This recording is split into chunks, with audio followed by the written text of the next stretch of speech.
ദിലീപ് ദേവസ്യ, ആ കുഞ്ഞിന്റെ അവസ്ഥ അത് നമ്മൾ ആ റിപ്പോർട്ടിൽ പറയുന്നതിനും അപ്പുറം അത് കണ്ടയാളാണ് ദിലീപ്. ആ കുഞ്ഞുമായിട്ട് സംസാരിക്കാൻ കഴിഞ്ഞോ?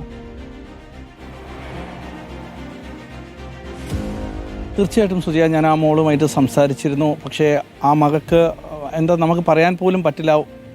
അങ്ങനെ ഒരു അവസ്ഥ ഇനി ഒരാൾക്കും ഉണ്ടാകരുത്, അത് കാണാൻ പോലും അവസരം ഉണ്ടാകരുത് എന്നുള്ളത് മാത്രമേ ഉള്ളൂ. കാരണം ജനുവരി 23 വരെ ആ പ്രദേശത്ത് ഓടിച്ചാടി നടന്ന ഒരു കുട്ടിയാണ്. പനി വന്നതോടുകൂടി ആശുപത്രിയിലേക്ക് നടന്നു പോയ ഒരു മകൾ അവിടെ വെച്ച് ആ മരുന്നുകളുടെ ഒരു പാർശ്വഫലം കൊണ്ട് ഇപ്പോൾ കിടപ്പിലായിരിക്കുന്നു. മാത്രമല്ല മകൾക്ക് ഒരുപാട് സൈഡ് എഫക്റ്റുകളുണ്ടായി. ആ സ്കിന്ന് മുഴുവൻ, ബോഡിയിലുള്ള സ്കിന്ന് മുഴുവൻ ഒരു ചുണങ്ങ് വന്നതുപോലെ വരികയും ഒപ്പം കണ്ണിൻ്റെ കാഴ്ചശക്തി പോകുന്നു, ഒപ്പം വജൈനയിൽ ബ്ലോക്ക് സംഭവിക്കുന്നു. അത് അവിടെ ഒരു ഹോൾ ഇട്ടതിന് ശേഷം മാത്രമാണ് കുട്ടിക്ക് മൂത്രമൊഴിക്കാൻ അടക്കം പറ്റുന്നത്.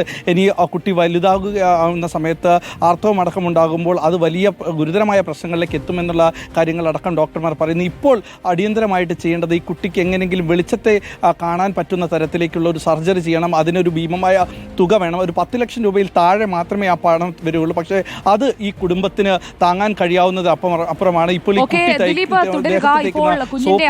ബെൻസിലയുടെ അക്കൗണ്ട് ഡീറ്റെയിൽസ് ആണ് നമ്മൾ സ്ക്രീനിൽ കാണിക്കുന്നത്. ബെൻസില തന്നെ നമുക്കൊപ്പം ചേരുകയാണ്. ബെൻസില, കുഞ്ഞിന്റെ അവസ്ഥ മനസ്സിലായി. ഇപ്പോൾ ഈ വർഷം ആദ്യം മുതലാണല്ലേ ഈ അസുഖമായി ഇങ്ങനെ ഇരുട്ടിലേക്ക് കൂടുതൽ കുഞ്ഞ് പോയി തുടങ്ങിയത്? ആണ്. ഈ വർഷം 24-ാം തീയതി, ജനുവരി 24-ാം തീയതിയാണ് ഇത് സംഭവിക്കുന്നത്. അതിനുശേഷമാണ് മോക്ക് ഇത്രയും പ്രശ്നങ്ങൾ ഉണ്ടാകുന്നത്.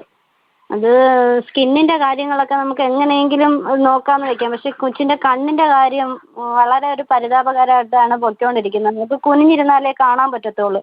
കാഴ്ചശക്തിക്ക് ഇതുവരെയും പ്രശ്നമില്ലെങ്കിലും ഇനി മുമ്പോട്ട് എന്താവാന്നുള്ള രീതി നമുക്ക് പറയാൻ പറ്റത്തില്ല. ഇപ്പോൾ ഏത് ആശുപത്രിയിലാണ് കാണിക്കുന്നത് കുഞ്ഞിനെ?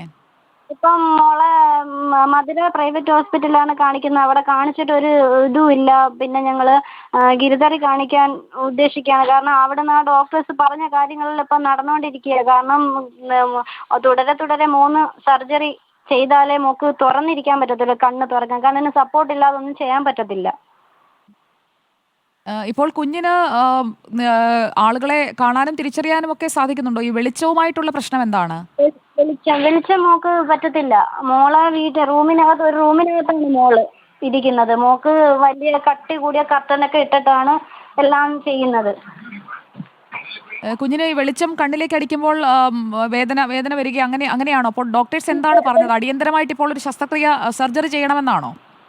ആണ്. അടിയന്തരമായിട്ട് വേണം. കാരണം മറ്റൊന്നുമല്ല, മോളെ കണ്ണിന്റെ കൃഷ്ണമണിക്ക് വെള്ള കളറ് സംഭവിച്ചുകൊണ്ടിരിക്കുക. കണ്ണിനകത്ത് മൊത്തത്തിൽ നരമ്പ് വലിഞ്ഞ് ഇരിക്കുക.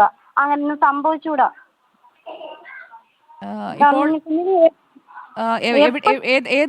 ഇപ്പോൾ ഗിരിധറിൽ കാണിക്കാൻ പോവുകയാണെന്ന് പറയുന്നു. ഇപ്പോൾ എത്ര രൂപയാണ് നിങ്ങൾക്ക് ഈ ശസ്ത്രക്രിയക്ക് അല്ലെങ്കിൽ സർജറിക്ക് ചെലവാകുമെന്ന് ഡോക്ടേഴ്സ് പറയുന്നത്? സർജറി ഭീമമായിട്ടുള്ള തുക തന്നെ വേണ്ടി വരും. അത് തുടരെ 3 സർജറി ചെയ്താലേ നമുക്ക് കണ്ണ് തുറക്കാൻ പറ്റും. അത് കഴിഞ്ഞിട്ട് എന്താവുമെന്ന് ഞങ്ങൾക്ക് പോലും അറിഞ്ഞുകൂടാ. കാരണം ഈ അസുഖം അങ്ങനത്തുള്ളൊരു അസുഖമാണിത്.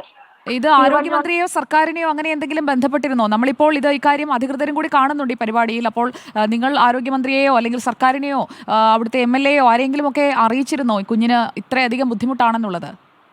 ഇല്ല, ഞങ്ങൾ ആരെയും അറിയിപ്പിച്ചില്ല. കാരണം ഞങ്ങൾ വിചാരിച്ച് പെട്ടെന്ന് മാറുമെന്ന് വിചാരിച്ചു. കാരണം ഇതൊരു മരുന്നിന്റെ അലർജി അല്ലേ, പെട്ടെന്ന് മാറുമെന്ന് ഞങ്ങൾ വിചാരിച്ചു. പക്ഷെ കുഞ്ഞിനിപ്പോൾ ഒരു വലിയ ഗുരുതരമായ ഒരു അവസ്ഥയിലേക്ക് എത്തുകയാണല്ലേ? ഗുരുതര അവസ്ഥയിലേക്ക് എത്തുക. നമുക്ക് നോക്കാം ബെൻസില, എന്താണ് ചെയ്യാൻ പറ്റുക എന്ന്. നമുക്ക് സർക്കാരുമായും ബന്ധപ്പെടാം.